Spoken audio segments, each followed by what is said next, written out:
Sir మీరు చెప్పండి. మీరు ఇప్పుడు ఉన్నటువంటి పరిస్థితులు తాజాగా నియోజకవర్గ ఓటర్లకు సంబంధించి పిఠాపురం నియోజకవర్గం అక్కడ ఉన్న ఇన్ఫ్లుయెన్స్కి కానీ వీటికి కానీ ఎలా ఇప్పుడు ఏం చేయబోతున్నారు అంటే ఓటర్లు కొంతమంది జన సైనికులు వీళ్ళందరూ కంకణం కట్టుకుని గెలిపించాలని ఉన్న వైసీపీ ప్రభుత్వం ఆషామాషి కాదు, అధికారంలో ఉన్నదే, వాళ్ళ చేతిలో పవర్ ఉంది, నేతలు ఉన్నారు, ఆల్రెడీ సాధించిన విజయం కూడా వాళ్ళకి ఉంది. ఉన్న పోటీ చేసిన వాళ్ళు, సవాల్ ఇచ్చిన వాళ్ళు కూడా సాదాసీదా వ్యక్తులు కూడా కాదు. మరి వీటినన్నిటినీ ఎలాగా అధిగమించడం?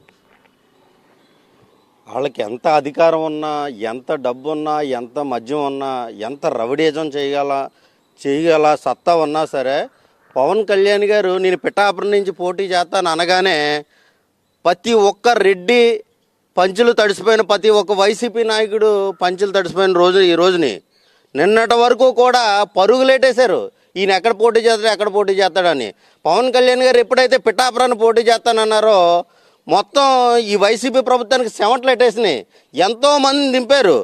ఉద్యమ నేత అని చెప్పుకున్న ముద్రగడ పద్మనాభాన్ని వదిలేసిన తర్వాత ఈ రోజున మళ్ళీ ఆయన కాళ్ళు ఎట్టుకొని బతిమాలి తీసుకెళ్ళి కాపులందరూ నా పక్షాన ఉన్నారని చెప్పుకోనాక మాత్రమే ఈ వైసీపీ ప్రభుత్వం ట్రై చేస్తుంది.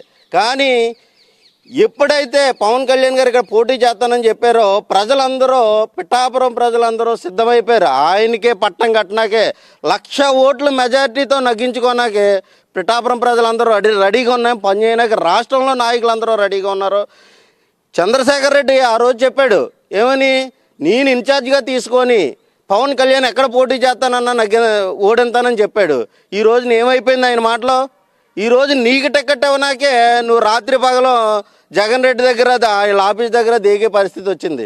చంద్రశేఖర్ రెడ్డి గారు మీకు మరొకసారి చెప్తున్నాం, మీకు కానీ దమ్ముంటే లేదా రాష్ట్రంలో మీకు సంబంధించిన రెడ్లు ఎవరికన్నా దమ్మున్నా ఒక నితిన్ రెడ్డే కాదు ఇన్ఛార్జ్ కింద, జగన్మోహన్ రెడ్డి వచ్చినా సరే ఇన్ఛార్జ్గా చేసుకోమని చెప్పు. 1,00,000 ఓట్ల మెజార్టీతో పవన్ కళ్యాణ్ గెలిపిస్తామని, ఆయన గెలిచి జనసేన తెలుగుదేశం గవర్నమెంట్ని గెలిపించి తీరుతామని మీ సభాముఖంగా తెలియజేస్తున్నాం. మీరు చెప్పండి. ఇప్పుడు ఉన్న తాజా పరిస్థితికి రోజు రోజుకి హీట్ ఇంకా